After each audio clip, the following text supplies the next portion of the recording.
This week's guest was diagnosed with endometriosis in 2021 after living with debilitating symptoms for over a year. She was misdiagnosed, dismissed, and has even got some undiagnosed conditions to this day. She is completing the only Masters in Women's Health in the UK and is currently working with ladies to help them manage their symptoms naturally. Please welcome Tia Purewal. So, I would love to start with your story, and then you have gone on and you've taken your story and you're now doing some incredible work and you're helping so many other women with your experience, which is fantastic.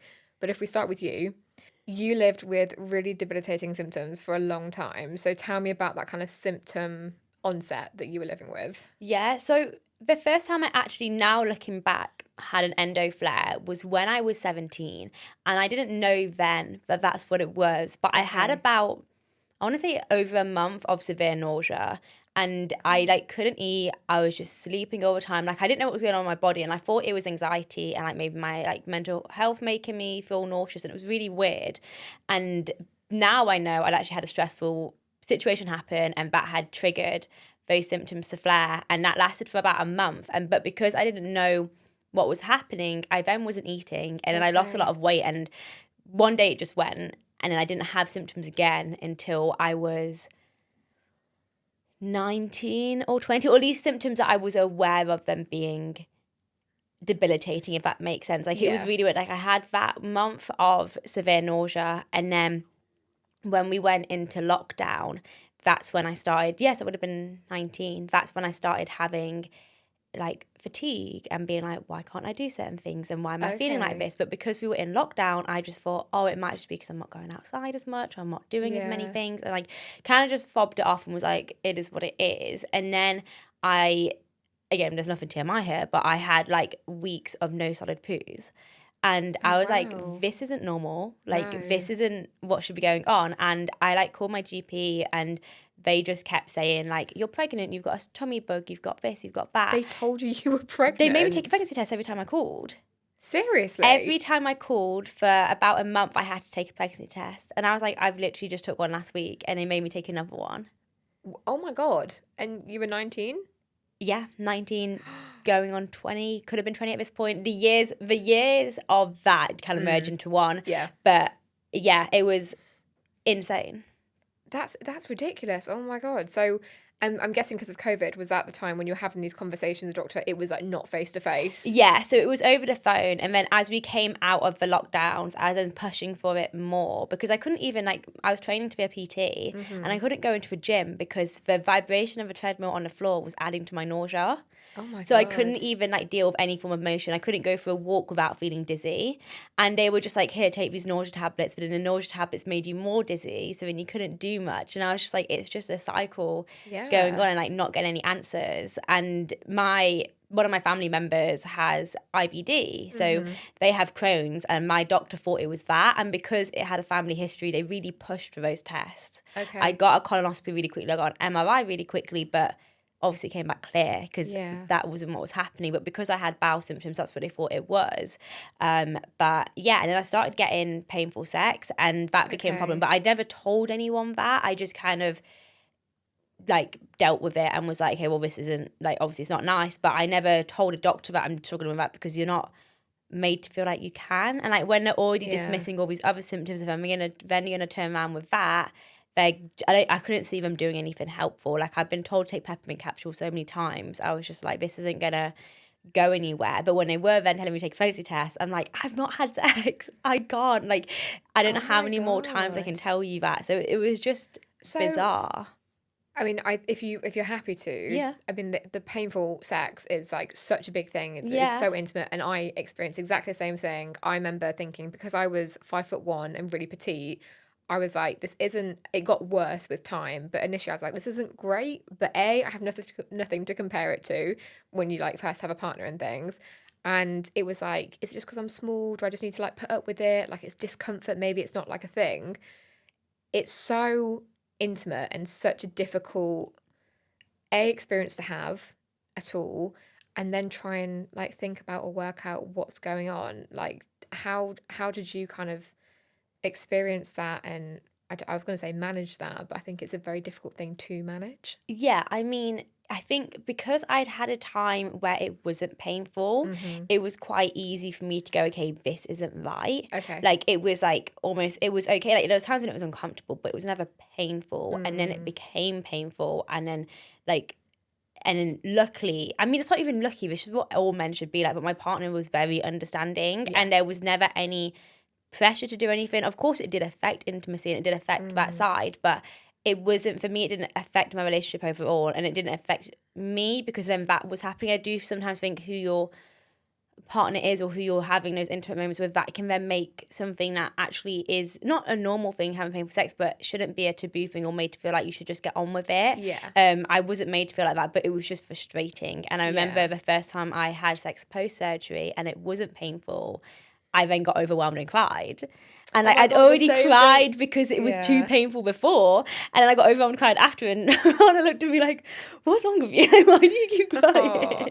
I had exactly the same thing, actually. I remember having my first major surgery, excision, got rid of all sorts of stuff. And yeah, once your recovery's done, I remember like being intimate with my partner for the first time and being like, oh my God, is this what it's meant to be like? Like, I feel like I've just like woken up from a nightmare of like years where I didn't realize this is like what was meant to happen. Yeah. And it is really emotional. Like, I remember feeling really overwhelmed, and like, it's a happy moment because things are much better.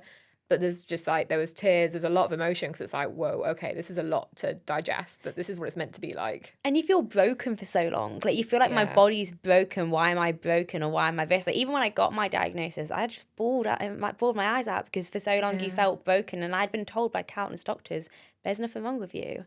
So then all of that on top of it, you're just like, well, finally I'm validated. I know what's going on. And actually I'm getting a little bit more relief from having like the diagnosis and surgery and stuff. But yeah. So when you were getting told to take a pregnancy test and going for kind of the IBS, IBD investigations, did you at that point have any symptoms that were kind of cycle related, period related? Was anything like that happening at all? Or was it just the kind of other symptoms that you were having? I was on the hormone pill at the time. So I think that was playing a part of it. But because it wasn't so cycle related in the sense of my periods are fine. Right, my periods were like normal in a way. Like, I put like air brackets there for normal, but it's like they weren't heavy. There was clots, but I didn't know the clots weren't normal. But because I wasn't bleeding through pads and I wasn't needing to change regularly, it was just that I was having larger clots. I didn't really like register that was also a sign of a heavy flow. Like, it's not just bleeding a lot, having clotting is actually a sign of a heavy flow as well, but I wasn't aware of that at the time. And there was a point, so after I had the IBD, that was all cleared. I then had pain pretty much every day other than my cycle. So other than my period. Okay. So around my cycle, my only time I got relief from pain was on my period. Right. So then I thought, oh, I can't have it. Well, also, I didn't even know what endometriosis was at this point. No. I was not aware of what it was. So that's also a key thing of why I hadn't even clocked onto it being bad. So I wasn't even aware it existed. But because my pain was every other day, and my period was fine, once I had heard of endometriosis, I then still didn't think I had it because my periods were normal. There was nothing wrong with them. So I just didn't put it together. But actually, now I know that it doesn't present the same in anyone. It's different for everyone. It's so unique, isn't it? Like, even when you kind of go on, whether it's like the NHS website, which isn't fantastic really, but any kind of articles or information about it, or even if you go to social media, obviously there's a bit of a risk of misinformation. But if you go to someone reliable, everything is so unique. Like, even those textbook symptoms, you can have things that are common and a lot of women, but like you say, your story, like your and my story in terms of symptoms and what I experienced, are complete polar opposites, but it's the same condition. And that's why it's so hard, I think, to live with and properly to diagnose. Yeah, and every year since I've been diagnosed, my symptoms have changed. Really? So I've not had this. What I had then is not what I had before my second surgery, and not what I have now. Like, it changes. Yeah. I don't know why, but it's just changed so much as well, which then even makes it harder to go, well, is this endo or is this something new? And it just becomes like a battle of what's going on. But now I actually know that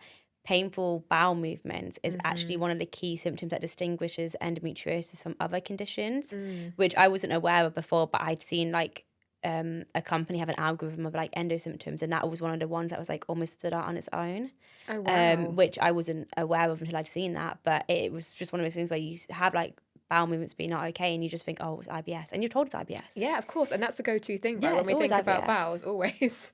we've all got IBS, but actually it is a part of endo, which is just, you wouldn't pin it together. Yeah, and like you said about painful sex as well, that again, bowel movements and bladder movements are intimate, right? And we don't want to talk about that. No. We don't want to discuss that with doctors, friends, family, anyone, because it feels embarrassing and all the rest of it. Yeah, I didn't realise that it was actually something that I shouldn't deal with until my gynae one day just went, you have painful sex? I was like, yeah. And she went, why didn't you ever mention that? And I just thought, oh, I shouldn't.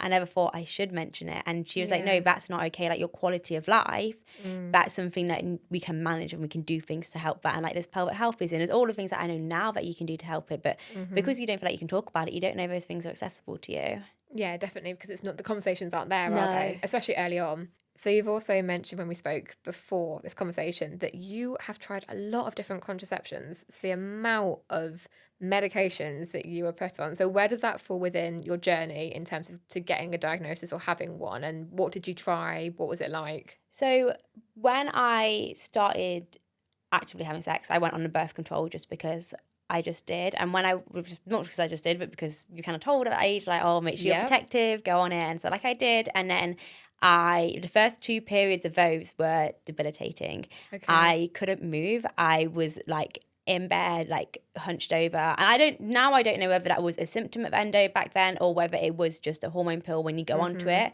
But after those 2, I was fine. And I was okay on that for a couple of years until I got my diagnosis. And so a little bit of my diagnosis story, because I had been fobbed off so many times from an NHS doctor, my mum had actually put us onto Bupa healthcare. Okay. So I then ended up going privately I hadn't actually said this, but my mum was watching this morning. They had an endometriosis section because I think it was March, Endometriosis Awareness Month.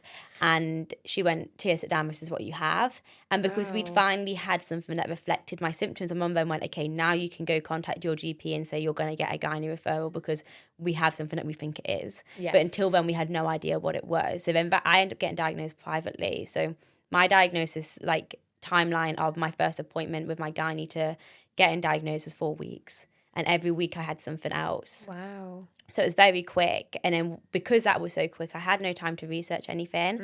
I went from we don't know what it is to you have endometriosis very quickly. Yeah. And my gynae, when I had that surgery, she turned around and said, you also have interstitial cystitis and IBS, and then you've also got endo. So she was like, there's like a free that you can get of like the inflammatory like responses, and I had all 3, and I was like, okay, right, so what does that mean? And then she said, well, you can stay on this hormone pill, or we can put you on, no, I think that stayed on the one that I was on. And then she also put me on things for my bladder, and I was taking Buscopan 6 times a day. 6 times a day? Is it Buscopan? Yeah, Buscopan. I was on a crazy dose of it, and it was God. insane. No, I was taking 6 tablets of it a day. I was on a crazy dose of it, and I was just like, this isn't right, but I just continued doing it. I just trying to start with symptoms, but because I didn't know what was going on, but post-surgery, I then got new symptoms. I then was dealing with urgency to go to the toilet. I was getting like almost like a cramping feeling where I felt like my insides were a bottle and like being squeezed. So because I was getting that, she then said, okay, now you need to go on something else. So then I went on to a different progesterone only pill because she said the combined must not be working for you. So she put me on progesterone only. That didn't really do much. And then she was like, oh, there's this Dynagest, which you can go on, which is also progesterone only, but it's not a contraceptive, but you can use it because it's meant to melt away the endometriosis. It doesn't do that. I was about to say, I've never heard of anything doing that. I was like, yeah, amazing, magic pill, I'll take that. So I then went on that. And I think at this point, it was like every 3 months, I was trying something different. And that, like, I went on Dynagest, and every 2 weeks I was having a breakthrough bleed. I was giving birth to clots. Like, I would be in the shower and I could feel it pass through me and like come out. It was crazy. Oh my word. And I was just like, I can't be on this. Like, this isn't right. And then I was put on a different combined pill that didn't help, and then I was offered the IUD from the first day, and I said I don't want that. I knew straight off the bat I didn't want the coil because the thought of it of like, if this doesn't go how it's meant to, I'm gonna have to get that removed, and I was like, I can't be dealing with that. So I just said no to that straight off the bat, and then eventually ended up back on my original combined pill, but I was begging for a second surgery because I was dealing with chronic sciatica. Right. So all of my, I feel like I'm jumping a lot, but all of my big flare-ups that have led to my surgeries have all been triggered by stress. So I basically was in my final year of uni, woke up with a cold, couldn't put my feet on the floor. I like couldn't walk. And from that day, I had chronic sciatica for 11 months until my surgery. But during that time, I was offered chemical menopause. And I was like, at this point, I'd researched enough and I was aware of that all of these hormones actually were just masking symptoms, and everything that I was taking wasn't necessarily helping the condition. It was more just masking the symptoms I was dealing with. So at this point, I just went, no. Yeah. I'm not dealing with chemical menopause at the age of 22. Yeah. Like, don't blame you.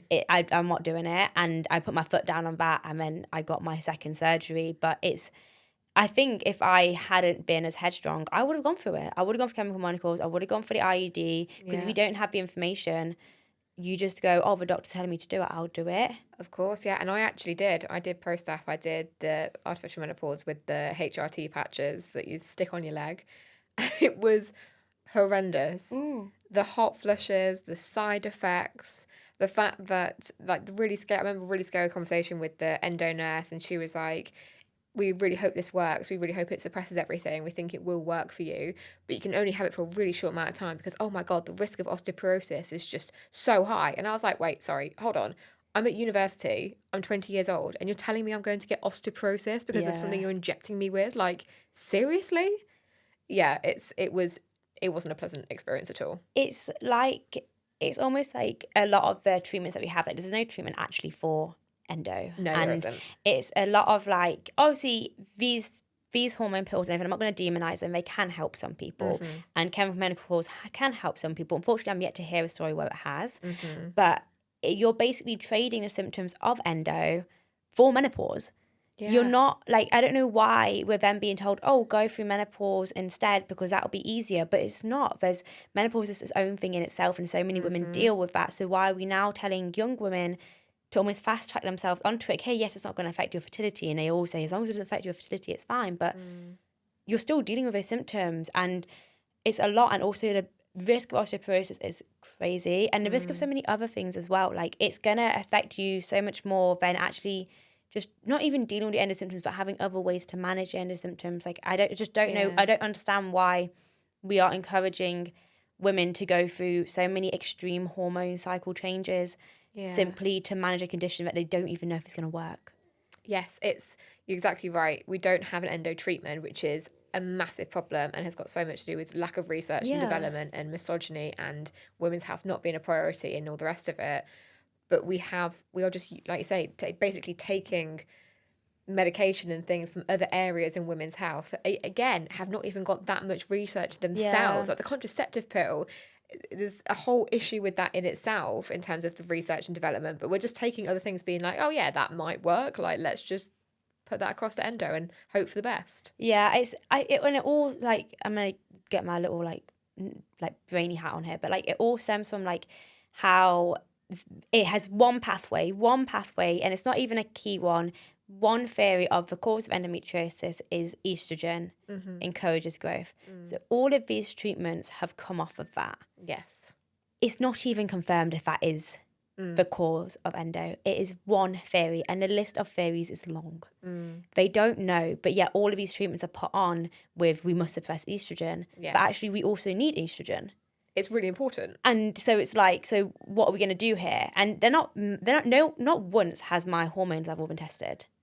Not once have they gone, okay, right, on this day of your cycle, we're going to check if you have got excess estrogen that could be leading to your endometriosis growth. Never had that happen. Yeah. So how can you then tell me that I need to suppress that if you don't even know what my levels are?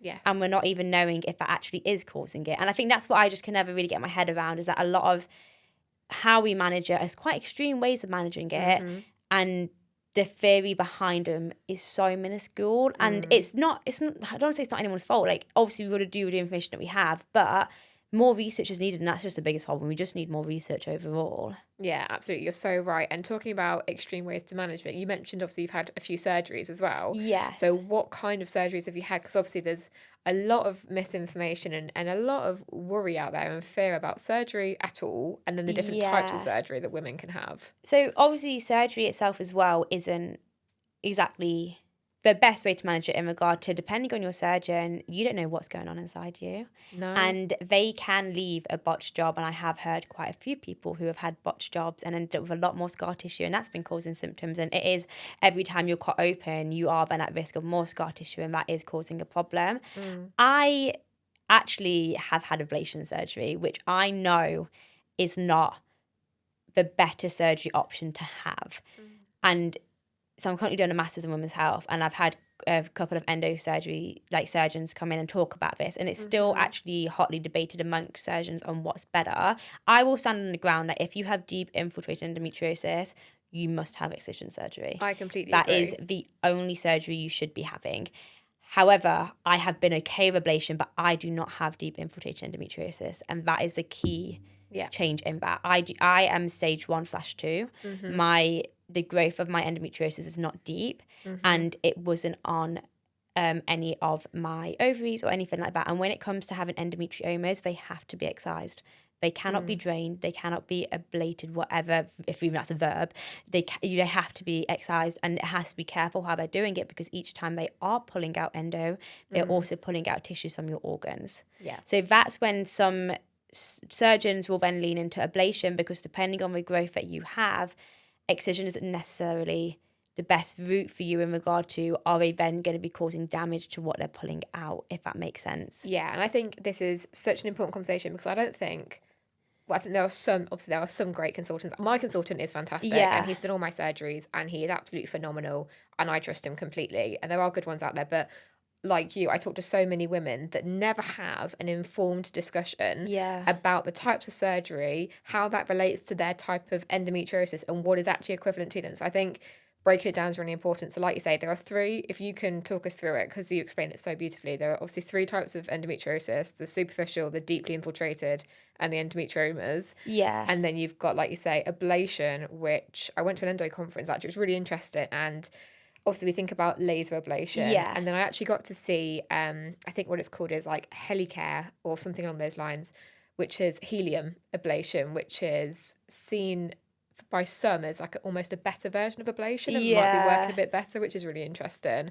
And then obviously you got excision, where you, like you say, you cut things and actually remove things away. From the root, I guess. Like, you see a lot of plant analogies, and I think in social media as well, and I'm not going to sit here and say ablation is okay, because it's not, and it has caused a lot of issues for women who should have had excision and have now had to have excess surgeries because they had ablation and they actually needed excision. What really needs to be going on is, and this is also another thing with endo, is that if they don't know, they never know how deep anything is until they get inside you.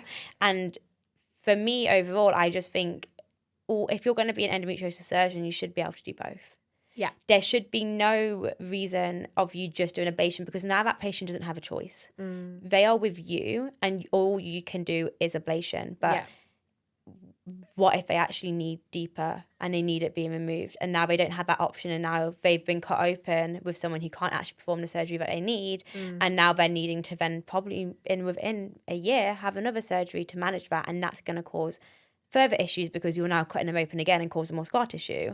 So for me, it should just be that it's not even having the option of both. Excision is the better option, especially for deep infiltration endometriosis. It is the better one, because it is removing the root of it, and it should reduce regrowth by a lot. The difference in the numbers is staggering of it. However, how often you're having excision surgery is another conversation to be having, because you can't be having excision surgery every 2 years, every year, because then that's going to be causing more problems. And it's almost like there's two extremes, and again, it's anything that's extreme then becomes an issue. But there's just not enough research on it. There's not enough information to patients. No one's allowed to be informed in what they're doing, because not all the consultants have all the information to inform patients. So then you're just left in a, well, what do I do? And luckily for me, my ablation surgery the second time around has been fine. If that might have not been the case, but it has been. So I'm not going to sit here and demonize ablation, because there is a time and place for it. However, people just need to be aware of both, and excision overall tends to be the better option. Yeah, absolutely. I completely agree. The education just isn't there, and what I think it's important on both sides. Obviously, the education. If you have a gynecologist, BSGE, like accredited or not, or endo specialist, consultant, surgeon, you would hope that level of expertise and education would be really, really high, and often it's not. And on the other side, I think it's really important as women that we're informed and we're educated and we educate ourselves. But what really concerns me, like I was talking to a woman literally a few days ago, and it still shocks me, despite how many stories I hear, of the fact that she had been under a gynecologist who also happened to be the head of gynecology at the hospital that she was at.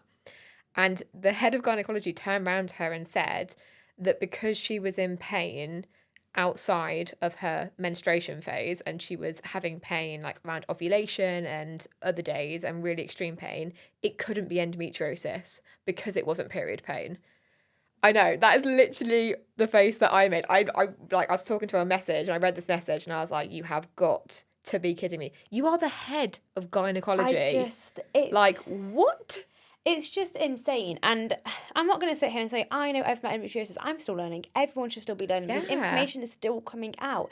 Everyone should be regularly learning, especially for consultants. I'm sorry, there's so much new information all the time because it's so under-researched. What was facts a year ago isn't now. And that is the thing with, one, it's a progressive disease and constantly developing and changing in how it presents in different people. As more people are getting diagnosed, we're seeing how it presents differently in people. Yeah. So what was a brushstroke of endometriosis, painful periods, and blah, blah, blah, is now endometriosis is this whole list of things and people deal with all of it. Yeah. But instead, we just want to put it into painful periods and put it into a box and leave it there. And so many women aren't getting support that they need. And actually, if you're having pain during ovulation, there could be a risk of having endometriosis. That's a sign of something else, and something's obviously causing that pain. So, yeah. And also, if they're saying that estrogen increases endometriosis tissue, then surely when you're ovulating, when estrogen is at its highest, you're then going to have more pain. So, again, it doesn't make sense. No, it doesn't. And it just baffles me, and I get very wound up. Yeah, it blows my mind. It drives me mad. And I think don't want to speak for you, but I imagine the work you do now, it is for me a huge driver for you. When you work with women, you hear these stories of what women are going through, such motivation to help them and to try and educate them, hold their hand, be that support when they're not getting it from the system. Yeah, so obviously being an online coach, it's kind of bracketed as like, oh, so you teach people to exercise and what to eat. And I'm like, no. Like, I will go beyond that. Obviously, I'm not that therapist. There's a line of what I can do, but there's also an understanding that I'll have with every single one of my clients of I have been exactly where you are. Yeah. And whether you have PCOS or endometriosis or any other women's health condition, okay, yes, I may not be diagnosed with it, but I very much understand the struggles of going to GPs, the struggle of trying to get your diagnosis, the struggles of knowing how to manage it or even just communicate it with loved ones. I understand all of that, and it just then makes conversations a lot more open for the clients, and they're able to be like, oh, I've never spoken to anyone about this before. And it can literally just be as simple as I'm dealing with vulva pain and I'm struggling with that at work, and we can just have a conversation on it and be like, okay, well, these are the options that you have, and I'll refer them to pelvic health physios and tell them, point them in the direction of where they need to go, or I'll be like telling them, like, okay, you don't need to deal with it in this way, we can put these things in. And it's just different things, like even with exercise, like so much pain that women have to deal with, exercise can exacerbate it, but it can also make it better. But if you're not able to convey to your trainer that these are the pains you're having, then they're not going to ever be able to adjust it. But also, they're not going to know how to adjust it because they don't have that pain. So then it just makes it a lot more of, I know that I'm not just helping people go down a dress size. Yes, you will lose weight in the process because if you're managing inflammation and you're managing your health, you are going to lose the weight that you'd gained in being out of control of your health. Like, that's just a natural thing of what happens. But it's just giving them so much more and letting them actually get a bit of their life back and have someone who they can, know they can go to with things, but also have someone who they know isn't going to be just spouting things for the sake of it. Like, actually, I will turn around to clients and say, I'm not too sure on that. Let me research. Let me have a look at that. Whereas I think it's so easy in this space for people to just want to have all the answers and act like they know it all, but they don't. Yeah. And that can make it harder as well. But it is a driving force. Honestly, like, I would not be living in London to do my masters. I would never have thought to live in London, but I want to be the best that I can be for all of my clients. I want to be the best women's health coach. I'm going to be the only one that has a master's in it, and I'm going to continue to do all the research to not only educate others, but also give my clients the best that they can get, because that's what they deserve. They've been messed around by so many years. The least I can do is make sure I'm fully equipped to be able to help them with whatever's going on.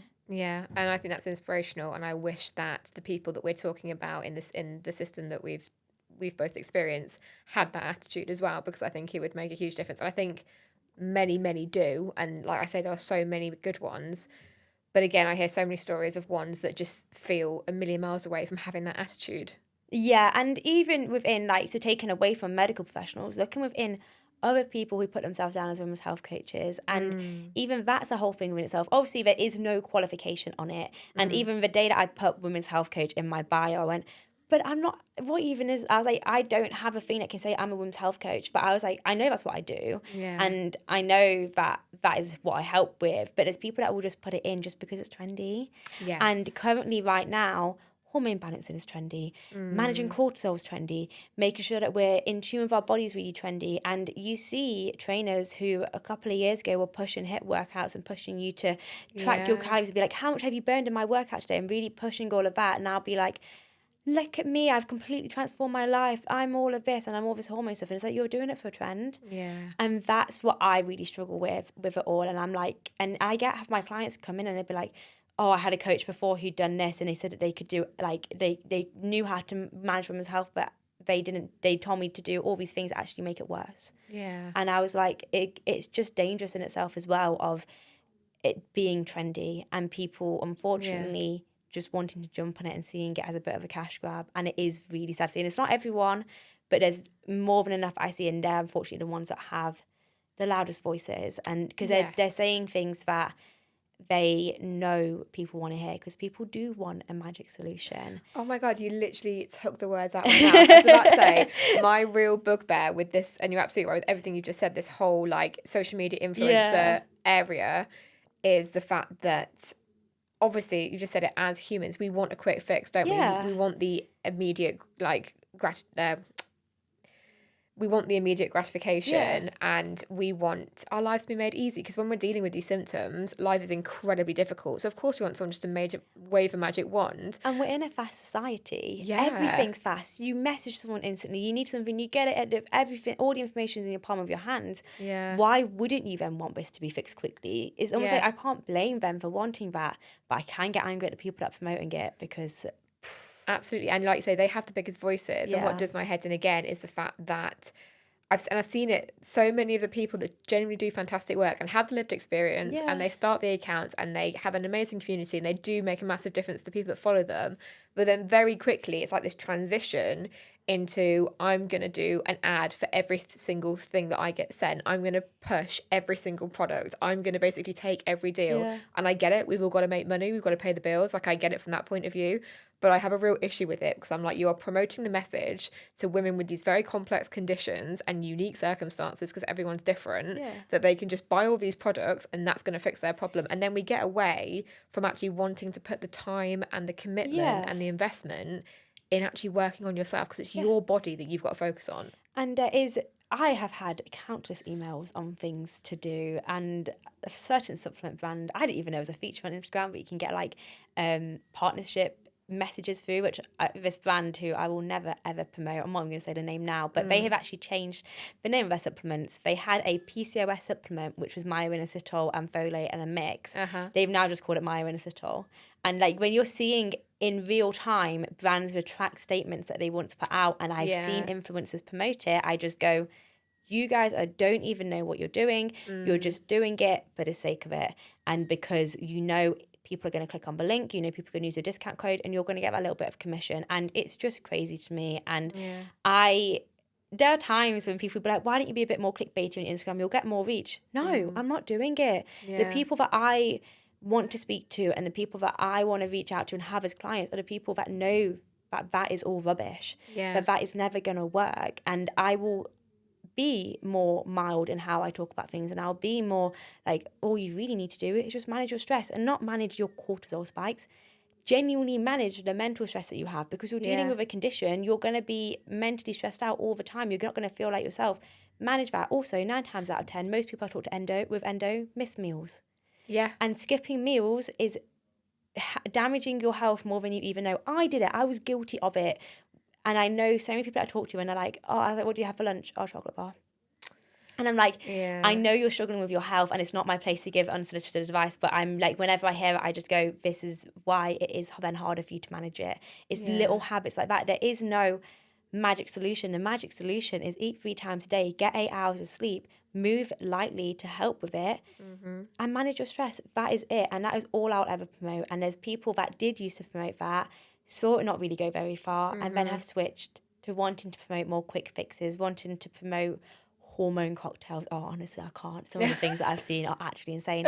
And it's not the consumer's fault because they're playing into someone's hope and it's selling on hope.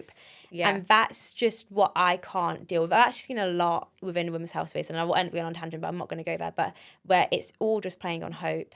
And unfortunately, all you're actually doing is getting these women to put money on a product that you used once for that video and put in the back of your cupboard. Yeah, and you never use again. No. It's a perfect video. It looks really pretty. Everything's all lovely, but it's not real life. Like, that's not what you're eating every day. That's not what you're drinking every day. That's not part of your routine. And I love what you said about managing stress. And actually, like, I know exactly what you're talking about with the cocktails. I know exactly what you're talking about. And it is that real thing of like actually managing stress, because the reality is that a lot of these products are like either demonize stress. They're like, oh, this is like a thing that's like an issue and you can't have any of it. The reality is that stress plays a really important part in our body and it's there for a reason. Yeah. So you're right, it's the management of it, and it's the fact, and it's being real about being like, if you have endometriosis, girl, it's stressful. Like, oh my God, it's stressful. It's hard. It's not going away. You have to, like you say, work with you and get to know you. How do you manage this? Yeah, and it's with any women's health condition, really, endometriosis, PCOS, adeno, fibroids, I'm trying to list things off, but like any of them, stress and inflammation is not a root cause of the condition necessarily, but it's a root cause of your symptoms. Yeah. And everything that we've gone through, talking about the hormone pills, talking about going through chemical menopause, all of that is managing your symptoms.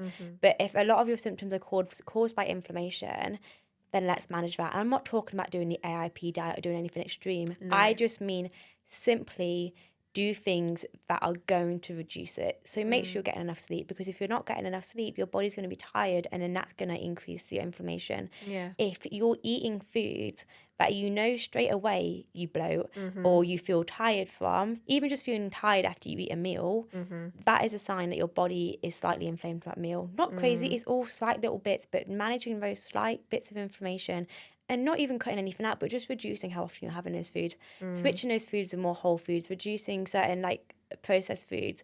Slowly in time, you'll get a diet where, oh, I'm not tired after every time I eat. I actually now have hunger cues again, because we lose hunger cues. When your body is in pain and you're nauseous and you're tired, you're not going to feel hungry and you're not going to remember to eat. But regulating all of that will then help you manage your health overall. Yeah. And it's not a magic wand. And I had a call with a client yesterday and she was frustrated because she had a flare-up on a weekend. And I said, look, the last time you had a flare-up was before you started coaching with me. We're 2 months in. Wow. And I'm not going to say I'm going to get rid of them, because I can't. I never will. I wish I had a magic wand and I could get rid of them, but I can't. But what we can do is we can make them further apart. Yes. We can make them less intense. We can make what would have been a 2-week flare-up a 3-day flare-up. Yeah. And that is what you can do. And it's no magic solution or anything. It's simply everything that I've just said. Yeah. It's doing those simple things and doing it regularly. Everything with my coaching is on my Instagram page. I give it all for free. I've got guides that are for free. But unfortunately, it's the accountability that people need. And that's what makes me invaluable. And that's what then makes coaching a need. Because you need someone to just be like, oh, you're telling me your week was fine. But actually, from what you've just listed, there are 3 things that will make anyone stressed. And actually, that is why you ended up being in pain come Sunday. So let's try and have better ways of noticing that this actually is going to stress you out and managing that going forward. And it's having that zoom out, and that's what you need. But we are told we need a supplement. We are told we need this product. We're told we need this light or this TENS machine. And actually, it is a whole lifestyle. Not change. I don't like to say the word change, then people get scared. But it's just making adjustments. Because as harsh as it's going to sound saying this, the things that you are currently doing are making your symptoms worse. Yeah. And it was doing it for me. I made my own symptoms worse. For 2 years, I was blindly taking medications. I was doing whatever. I was sleeping at stupid times. I was a gym PT. I would do 7 hours back to back of clients, get back home at 10 p.m. and be like, whoop, let's go again the next day. I wasn't looking after myself. No. And you just, because you also have endo, you want to be able to do everything everyone else can, but 10 times more, because you would hate for your condition to limit you. Yeah. But in doing that, you're running yourself into the ground. And it's just little things like that. It's trying to prove yourself. It's trying to be like, I can do it all. And then actually all of it adds up. And you don't need to prove yourself to anyone. You just need to put your health first. Yeah, and I think what you just touched on makes me think of a huge word that comes up all the time, and it's a word of acceptance. Yeah. And I think for me personally, you can't speak for anyone else, but I think my opinion is probably that I think acceptance is a lifelong journey, because as you change and new things you want or challenges or chapters in your life come up, there are going to be things that endo affects that, and you then have to deal with that and try and process that and work through that. But I think everything you just said about what you can and can't do realistically, looking after yourself, making those adjustments, everything to do with lifestyle, it links to acceptance so much, because actually when we're maybe not ready to start accepting or go on that journey, I was at that phase of like, right, give me that supplement that's going to work, give me that product, give me that machine, whatever it is, like I want that thing that's just going to sort this out. But I think that's maybe where the switch is and the transition is, that you go from maybe being in that phase of, I was doing the same, I was doing loads of things that were making my symptoms worse, I was hurting myself without realising, because I just wasn't educated, I didn't know at the time what I was doing was making things worse. It's when that transition happens, I think, that you go, right, okay, I'm not going to punish myself, but I'm going to be like, let's just tweak a few things and make our own lives easier. I've never actually put it down as acceptance. That is a perfect word to sum it up. Like, it is just going, okay, I've just got to accept that I have to make these adjustments. I have to live my life this way. Not because I'm not able to do things, but actually by doing that, I'm able to do more. Yes. And it's realizing that you're able to do more in doing, making those adjustments. And, I had a train of thought and I've lost it. But it's just like being able to, that's it, being angry at your body. Oh when my you God, get yeah. the diagnosis, oh my gosh, I hated my body. I was like, you've done this to me, you've done that, you like, why am I feeling like this? It's all because of a condition that I didn't even know existed a month before I got diagnosed, and was so angry at it that I had to stop. And that anger actually made me more ill. But also, it didn't help with anything. It was just a resentful feeling that I had towards my body, and in turn, I was hurting my body, because I was like, get on with it. Yes. Get on with it. We're going to do this. And actually, I was just hurting myself, because the condition is a part of you, and it's very frustrating, and you don't want it, but it is a part of you. And actually, the more that you can look after your body and look after the condition, the more it's going to look after you. And your body doesn't hate you. It's actually doing everything it can to help you. When you are inflamed, it's because your body is trying to sort out the problems that are going on. So if your body's swollen up, it's trying to protect something that's going on inside. And all of that that's happening is simply just trying to protect you. But you see it, and you see endobelly, and you physically see it, and you get angry and you get upset. But actually, it's your body trying to protect itself and trying to help itself manage this growth inside it that it doesn't know what's going on. It's a foreign body in your body. And looking after your body and not being resentful towards it will get you feeling better within yourself over time. And it's not a quick fix, and it's not a click of your fingers, and it's not a, oh, well, she's only stage 1, I'm stage 4. It's none of that. It's the same for everyone. I have a client whose ovary is stuck to her womb. And she told me, and I went, and we've managed to reduce your symptoms, and you're not in pain. She went, yeah. And I went, oh, okay. And I was like, cool. Like, at least, like, because it's okay for me to do it for myself. And I know it helps other people. But until I know the extent of what better health is as well, I can then firmly stand on ground and say, you're not too unwell for it to happen. It's just being able to actually make those changes. And it's not easy, and it's not going to be a process that you're just going to wake up one day and do it. It is going to be a battle. Even just reaching out for a coach, like reaching out to myself, that's going to take you months to get to that point. And I understand that. But it's asking for help isn't selfish. You're allowed to spend money on your own health. You've spent it on so many supplements anyway, you might as well just make it on something that's going to help. I mean, like, girl, add up what you've bought from Instagram, and you've probably got a few coaching sessions there, right? I spent £130 on a TENS machine. I found out the other day it doesn't even stock it anymore. The company was dodgy. And there'll be so many people in your position, right? That I didn't even know. I was like, oh, I love that. I came up on Instagram, and I went, oh, and I thought that was an investment in my health. No. Yeah, what we think is an investment isn't necessarily an investment. And you're so right about I was angry for so long. And actually, it's okay to say that I still get angry now. Like, I still get angry, I still get frustrated, but you're right, it's about, if you can, not always, because no one's perfect, but having those moments is like, I imagine I went from when I first got diagnosed and got that label, from being like angry at like a sibling or like angry at like a parent, like that kind of argument angry, treating it like someone I was falling out with, and changing it to treating it like a little kid that's really sick and just needs some love and just needs some care,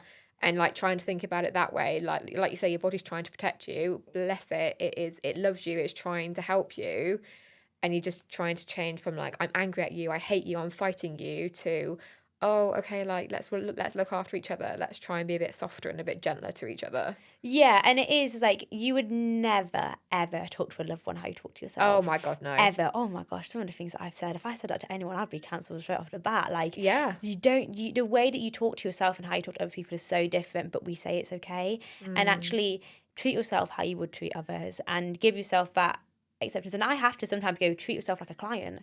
Yes. Like, I'll do things and I go, you've not even, obviously that's quite unique in the sense I can treat myself like a client because not everyone's a coach, but like, I have to be like, give yourself grace. If your client had done this, you would say, okay, what can we do now? Yes, okay, that happened, but you're not at fault, you haven't done anything wrong. Like, I have caused flare-ups. Even now you cause a flare-up and you go, why did you do that? Like, the other week I was just skipping a meal and I was like, why? You're not too busy, your deadline isn't that important, you can eat your lunch, now eat it. And I was like, that's what you tell your client. You tell your client that there's no such thing as not having enough time to eat, so go and do it. And it's like just little things about reframing it. You also have to treat yourself as an extension, as someone else. So then you can start actually looking after yourself, because you're not going to do it otherwise. No, you're not. So before we end, because I want to touch on it because it's important, it's amazing what you're doing, I absolutely love it. Sorry, waffled on. no, this is exactly what this conversation is all about. You are doing a master's in women's health, which I think is absolutely fantastic. Tell me why you've chosen to do it, and you mentioned obviously you want to be the best for your clients, you want to be informed and educated. So just talk me through a little bit about why you're doing it and the motivation. So I didn't actually know that there's only one Masters in Women's Health in the UK. Wow. I wasn't aware of that. I think I actually hadn't even heard of a Masters in Women's Health. And then I saw it. I started teaching, wanting to teach at schools with women's health and stuff, and teaching like kids about menstrual health. I say kids, I like teenagers, but teaching them about menstrual health. And then I was like, I want to know everything I can, because I just want to be able to do the best that I can. And like, if I'm going to put women's health coach in my bio, I need to have something to back that. And I was like, well, that's what I'm going to do. And there's so many courses online that just were tailored to be hormone coaches or women's health coaches, and they don't even cover the bare basics of things. And I was like, well, I know if I do this master's, I'm going to get an overview of everything. In this past year, I've been surrounded by industry professionals who are doing the best of the best within the field, and it's been incredible to learn from them, and like has been really insightful. And it's even like just from doing one assignment, did an assignment on PCOS, and I thought I know a lot about PCOS. I can tell you everything now. I can give you the mechanisms of it all, and like, whilst that's not helpful for everyone, it's just helpful to then help me be able to advocate for others as well, and help them know what they need to know to advocate for themselves. And information is power. And I was just like, I am going to do this master's so I can be the only women's health coach with a master's in it. And that might be a little bit of ego, but also I want to be the best educated in it. I want to have all of the information and be able to learn and research and do more within that. And even like within my dissertation, I'm doing it on there was an women's health reproductive health survey, that's what it was, a reproductive health survey for England in 2023. I'm using the data from that to look at how trying to see whether there is a correlation between workplace policies on periods and missed days of work for women with endometriosis, just trying to see if support can help with it. And like, even just being able to do that, I'm like, I know this can change lives. And that's like what someone once said to me, that you're not just coaching women to lose weight, you are changing their lives. And I was like, that seems a bit broad, but I was like, no, I actually am. Like, I am changing lives, and I will stand on that, and I will take pride in that. I'll make sure I am the best educator, I'll make sure I have the best information, and I will never fall for fads. And being able to do this masses just clears the grey. It clears the, like, this is what it is, and this is what each condition is, and this is how to look at everything, and this is how to approach women's health, so you can help clients as well. It's not just eat this and exercise in this way, it's also oh, you've got an appointment coming up, let's have a call so we can go through that appointment, so you're able to go in and actually not feel like you've wasted it, because we are scared to waste an appointment. And I have a client who's going in for a surgery tomorrow, and we've had two 1 hour calls, so 2 hours of just going through everything, just so she feels supported. And that is what I will do. I will not just be a bog standard coach. You want all that support, and doing that masters gives me just more of a backing in being able to do that and be able to go in and be like, yeah, I do know this information and I can help you on that. Well, I think you're incredible. I think what you're doing is amazing. And Thanks. no, definitely, without a doubt. I mean, giving your time and the support that you're giving to that lady that you've just spoken about and all your other clients really shows the difference that you're making, that you want to make. And I think it's a brilliant thing that you're doing. And there is always a question that I ask my guests at the end of a show. And I'd love for you to do the same. So I would like you to imagine that I'm not sat here. Okay. And that Tia is sat here from whether she's 17, 19, whatever age you want to pick. And if you had to say something to her, give her advice or just speak to her about your journey, about what you've experienced, about where you are now or where you're going in the future, what would you say to her? I would say trust your instincts. If you feel like something isn't right, it's because it's not. Let your wanting to help other people lead what you're doing and do that for yourself as well. What you will do for others, do for yourself because you also need it. Yeah. So don't try and put everyone else first and yourself last, because whilst it's good to do it, it's also really important for you to be the best that you can be to help others. But definitely trust your gut instinct and just do what you've done. Like, I wouldn't actually change anything that has happened because it has led me to where I am. Okay, maybe I would have loved to have done less hormone pills, but if I hadn't have gone through that, I wouldn't be where I am now and be pushing through it as I am as much. But yeah. Amazing. That's a beautiful answer. Thank you. I went back on what I'd said, but yeah. No, I think that's fabulous advice and a really beautiful answer. Thank you. You've been amazing. It's been so lovely to talk to you. Thank you for having me on. I love this podcast. It's great. It's just like conversations that need to be had. But yeah, thank you. Definitely. Thank you.